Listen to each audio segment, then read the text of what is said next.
샬롬. 하나님께서 오늘도 저와 여러분들을 붙드십니다. 좋은 날 되시기 바랍니다. 오늘 하나님께서 우리에게 주신 말씀은 사무엘하 13장 30절에서 39절까지는 말씀입니다. 어떤 경우에 참 사소한 일인데도 감정에 영향을 주어서 관계가 어색해지는 경우도 있습니다. 이를테면 전화가 왔는데 전화를 못 받았어요. 또 메시지도 못 보냈어요. 그러고 이제 지나가는 경우. 그다음에 메시지가 왔어요. 이를테면 카톡이 왔어요. 그런데 카톡을 읽고 답신을 못 해줬어요. 이런 경우. 이게 아주 사소하고 지엽적인 일이지만 이것이 관계에 영향을 주고 이 다음에 만났을 때 관계가 어색해지는 그런 경우가 있습니다. 그래서 즉각 그때 어떤 일들을 풀어나가는 거, 이것은 좋은 관계를 유지하는 데 있어서 굉장히 중요하다 하는 생각을 하죠. 하나님과 우리와의 관계도 마찬가지예요. 하나님께서 우리에게 사인 주시고 말씀 주시고 뭔가 요구하는 게 있어요. 감동을 통해서, 말씀을 통해서. 그리고 우리 마음속에 어떤 그 영적인 판단이 되는 경우가 있습니다. 그럴 때는 얼른 순종해서 반응할 수 있어야 하나님과의 관계가 어색해지지 않습니다. 이게 늦어지거나 아니면 그냥 뭉개버리면 하나님과의 관계가 참 많이 어색해지죠. 여러분, 하나님과의 관계도 인격적 관계입니다. 관계 관리 잘 하실 수 있어야 됩니다. 하나님이 보실 때 혀를 걸걸 차고 고개를 쌀쌀 내두르면 그 인생 볼장 다 본 겁니다. 여러분, 하나님 보실 때 흐뭇한 미소를 지으시면서 우리를 바라보실 때 그 인생은 정말 복된 인생이죠. 그렇게 사는 저와 여러분들 되기를 바랍니다. 다윗이 암논이 다말을 범했다는 소식을 듣고는 단호했어야 했습니다. 우리가 앞에서도 봤지 않습니까? 근데 비혼적으로 대처를 한 것이 결국 화를 키운 거예요. 복수심을 가지고 압살롬이 형 암논을 죽인 겁니다. 여러분, 이런 비극적인 역사가 어디에서 온 겁니까? 마땅히 단호하게 처리해야 될 일에 대해서 아주 미온적으로 대처한 것이 이런 비극을 키워버리고 만 것입니다. 자, 오늘 본문 말씀 보세요.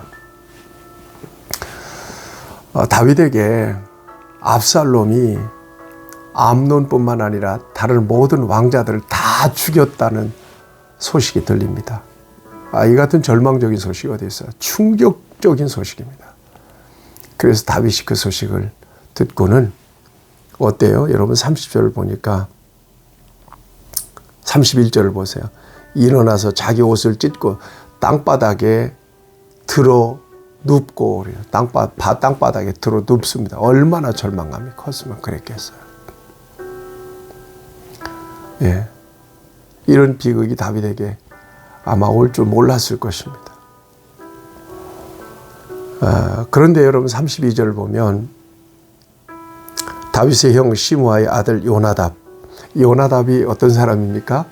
암논이 다말을 연모하니까 아주 모사를 꾸며서 이렇게 해서 그렇게 하면 되잖아. 그렇게 해서 방법을 알려줘서 결국은 암논이 다말을 범하게 되는 일에 결정적 소위 잘못된 지혜를 제공했던 사람입니다. 이 사람이 그래요. 다윗에게 내 주여 젊은 왕자들이 다 죽임을 당한 줄로 생각하지 마옵소서. 오직 암논만 죽었으리이다. 그가 압살롬의 누이 다말을 욕되게 한 날부터 압살롬이 결심한 것이니이다. 어째서 이런 말을 했을까요? 그러니까 요나답은 알았던 거예요. 압살롬이 암논에게 앙심이 있었지 다른 왕자들에게 앙심이 있었던 것이 아니었다는 것을, 그리고 압살롬이 암논을 죽일 수 있었다는 사실을 이미 인지하는 것입니다. 참 나쁜 사람이죠. 악한 일에 가이드를 할 뿐만 아니라 이런 요나답이라고 하는 사람, 잘못된 지혜자. 여러분, 이런 사람들이 저와 여러분 주변에 없기를 바랍니다. 나를 위해 주는 척 하고 내 인생을 송두리째 무너지게 만드는 그런 사람들, 바로 요나답 같은 사람들이죠.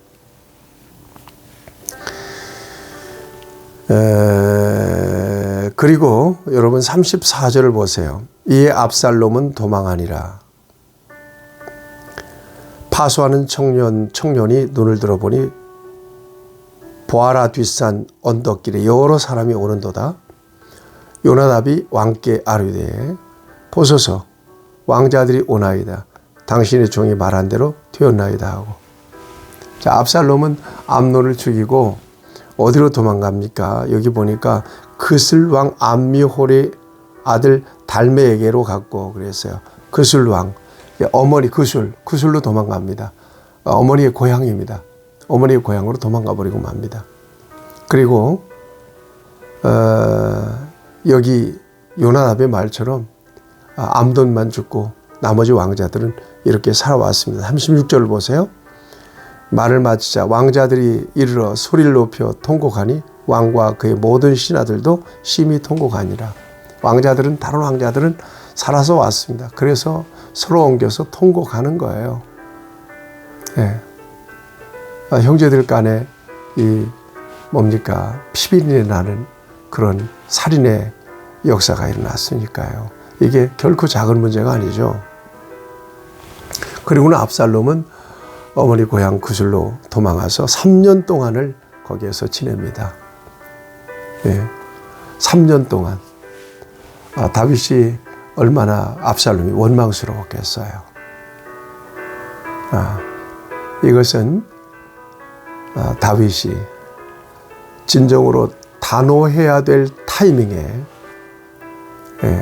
미온적으로 대처한 결과였다는 사실을 다시 한번 상기해 보면 저와 여러분들이 매 순간순간마다 단호하지 못해서 질질 끌고 미온적으로 대처하는 것이 결국 저와 여러분들의 인생에 얼마나 엄청난 좋지 않은 영향을 줄 수 있을 것인가를 다시 한번 마음속에 새겨야 될 것입니다. 여러분들의 삶의 자리 다시 돌아보시고 끊어야 될 것, 단절해야 될 것, 내려놓아야 될 것, 이것들을 끊지 못하고 그저 주저하는 사이에 아니면 묻어놓고 지나간 사이에 결국 그것이 화근이 돼서 저와 여러분들의 삶에 큰 어려움이 될 수도 있다는 것을 오늘 이 말씀은 다시 자각시켜주고 있는 거죠. 39절을 보면 다윗의 마음이 압살롬을 향하여 간절하니 암논은 이미 죽었으므로 왕이 위로를 받았음이더라. 한 3년 지났으니까 죽은 암논은 잊혀지게 되고요. 그 다음에 도망간 압살롬 참 잘생긴 아들 아닙니까? 이 압살롬이 그리워진 것이죠.